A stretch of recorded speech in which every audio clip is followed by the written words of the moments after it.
Just before this video starts, I would like to say that we have started a free Telegram group. In the group, there will be trades sent, updates sent, and the odd bit of educational content for you. So if you are interested in joining that group, it will be the first link in the bio. If you are wanting, obviously, more trades and further education, there will be the paid group. That will also be in the bio. But yes, guys, thank you very much, and I hope you enjoy the video. Hi there, guys. Hope you're all well, and welcome back to another weekly outlook video. So, as always, we're going to break down the dollar, the yen basket, gold, oil, and also Bitcoin in this video. Last week, obviously, we did do USD CAD, but to be honest with you, there's not much this week, so I'm not really going to waste your time with that. So what we'll do initially, we just need to look at the economic calendar for the week ahead, see if there's any events we need to be wary of, any events where we should probably avoid the market for a couple of hours. So going into Sunday night, for me personally, I don't set my pendings until Monday.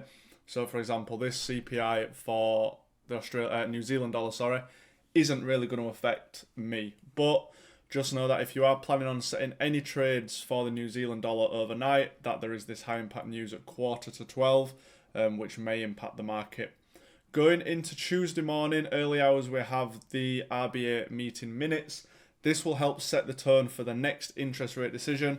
Let investors know what the tone is, if there's hints of a hike, etc. But for me personally, overnight on Australian dollar, I will probably cancel my pendings, just because if anything is brought out which is a shock to the market will need to price that in. Claimant count for the pound, obviously that's not really going to be too much, especially on the daily time frame. So Tuesday throughout the day, we're looking good. Not much news, so it might be a tiny bit slower. Another thing as well, guys, this week, the weather is going to be pretty much the best it's ever been in the UK. So for that reason, it may actually be a bit quieter in the London session. Obviously, not as many people on screen, people taking days off, etc., etc. Going into Wednesday, there's not much. There's the CPI for the pound, so probably something to keep an eye on, just in case there's a big miss. But it's not going to be something too huge, depending on the result. Thursday overnight, there's the interest rate decision for the yen. For me, that means I will avoid yen pairs all overnight and probably assess the market the next morning. Euro has the interest rate as well on Thursday daytime, so again, I will probably avoid euro pairs. It's looking like the consensus is a rate hike, so that will be bullish for the euro, depending on what's said after the decision. So that's something to make an eye out for. And then Friday, slow day, there's the S&P Global, which is, to be fair, not much really happens with that. So news-wise this week, the biggest things, Tuesday night, probably be careful of Australian dollar. Wednesday night is okay, and Tuesday night's okay. Thursday, early morning, so Wednesday evening, just be careful of the Japanese yen overnight and then the euro within the day. So let's have a look at the DXY for next week. So our members know why this area is an area of interest, but I'm not going to go into that. The main area we are looking at now on this video is potentially a retest of the 105.8 region. You could probably round that up to 106 just to give you a bit of a better area. With that, we've got the 106 round number. We also have the 61 Fibonacci, and we also have a break and retest of these key levels. For that reason, I would expect dollar strength when price reaches this area. So what I'm going to do now, I'm going to set an alert here.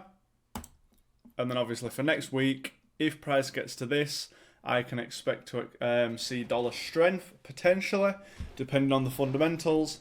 If that does happen, I can look to short pairs like GU, AU, EU, etc. If price does get up to this area 109.5, we did get a small reaction last week, but we didn't actually touch the area. With that in mind, probably now just a case of wait until it comes back up, but I would still expect to see dollar weakness up here. And that's pretty much it. Obviously, if price does continue to push higher than this, then obviously you will need to extend your fib and stuff like that.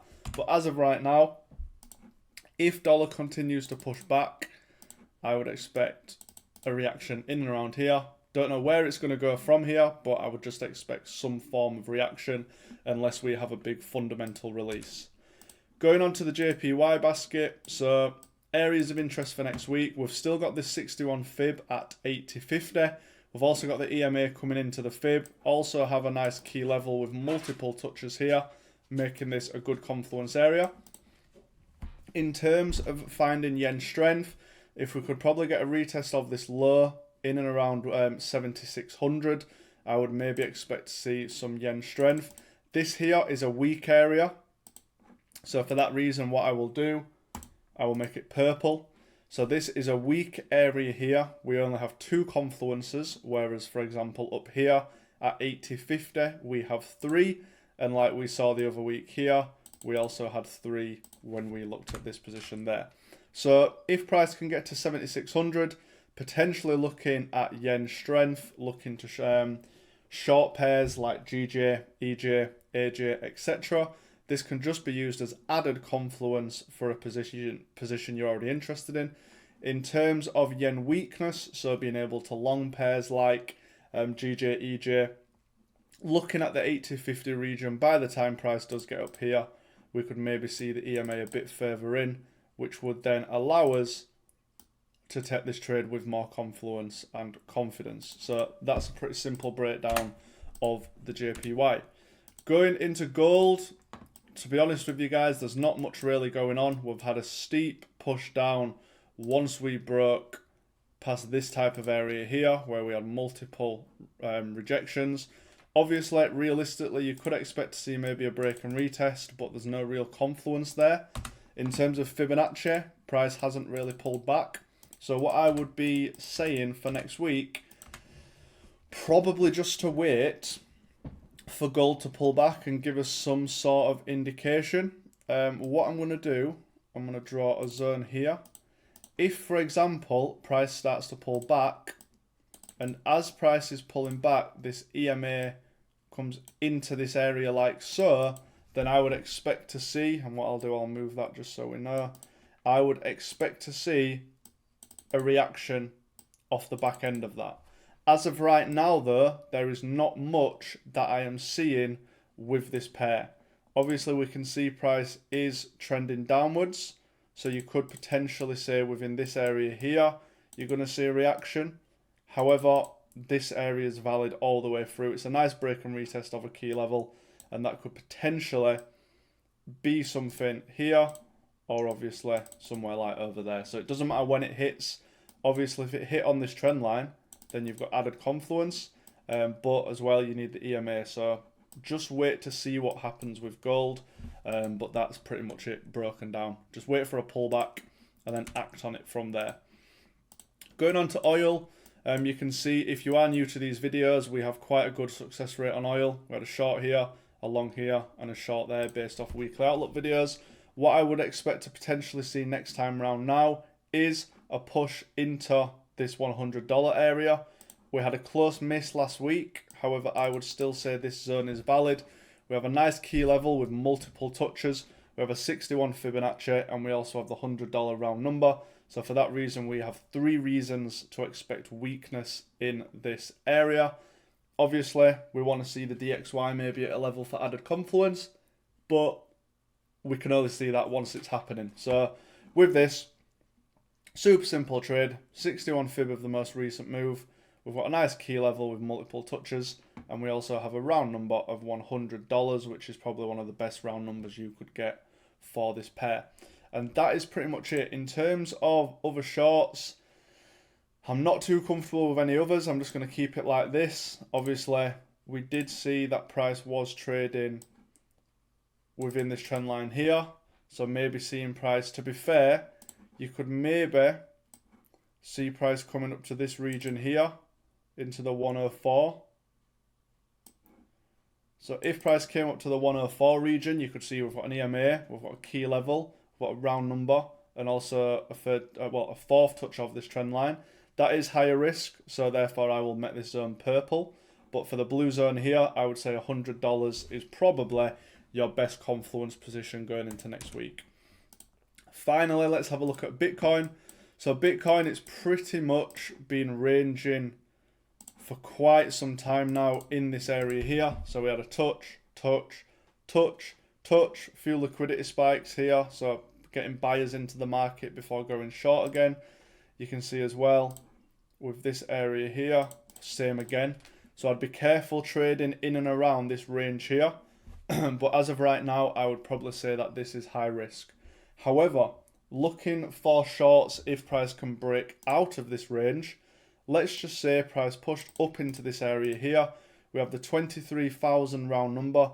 We have the 38 Fibonacci, and we also have an EMA where I would maybe see a move like this. And if this happened, guys, this would be amazing. So you've got a short here with the 38 Fib EMA round number.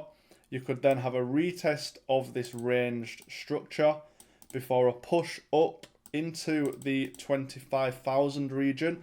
We have a break and retest of this area. We have a 50 Fibonacci, and we also have the 25,000 round number. So for that reason, you've got multiple confluences when taking this trade. And I would look at it like that. So overall, I would say that this obviously is looking good for next week. Just be careful trading outside of these areas here, because there is good chance that price may whip out and pull back in. But that is pretty much it in terms of Bitcoin. So I do want to say, guys, as well, the free group is in the description. So obviously, if you are interested in joining that, the free group is there. There's analysis sent, updates sent, all that kind of stuff. If it is something you're interested in, the link will be in the bio. But yes, guys, I hope you've enjoyed this video, and I hope you all have a good